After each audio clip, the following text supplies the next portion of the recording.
Hey you guys, it's Natural Soleil. This is PSA number 1. So basically these are going to be very short videos where I just say one point that I want you to take away from it, and I want you to leave your comments below, expand on it, give examples, say however you feel. But it's going to be an unedited, well pretty much unedited video very quickly about one particular point.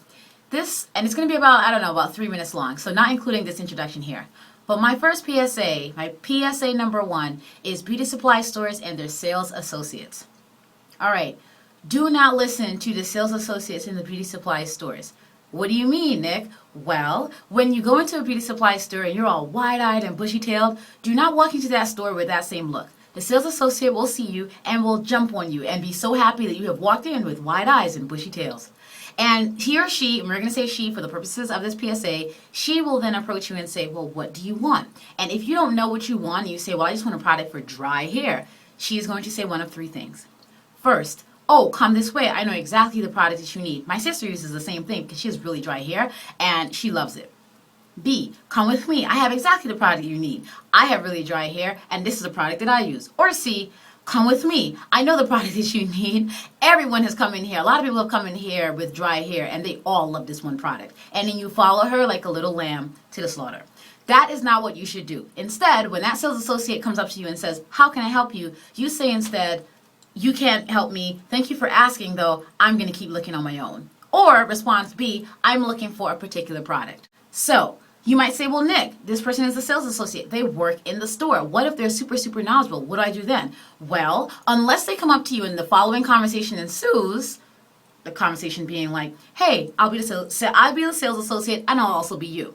Hi, says the sales associate. How are you doing today? Can I help you? Yeah, I'm looking for a product for my really dry hair. Oh, really? What kind of regimen do you have? Well, here I wash this time, I condition this time, I moisturize that time. What do you wash with? I wash with that. What do you condition with? What do you moisturize with? What kind of hair do you normally have? Do you mind if I touch it?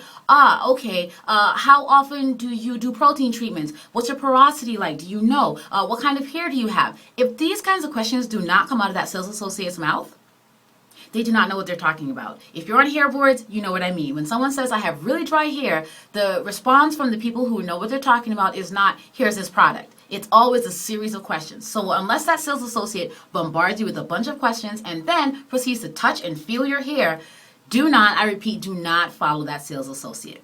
They do not know what they're talking about, even if their hair looks abnormally good. Okay? So remember, unless you have a specific product in mind where the sales associate acts as though they're on a hair board and you sort of are creeped out by the amount of questions and the way they are fondling your hair, do not, repeat, do not follow them to whatever magical product that they will tell you about. So this PSA number 1 has been brought to you by the letters B and C and the number 4. As always, I hope your day was filled with tons of soleil, you guys. 2 fingers sideways, y'all. Peace.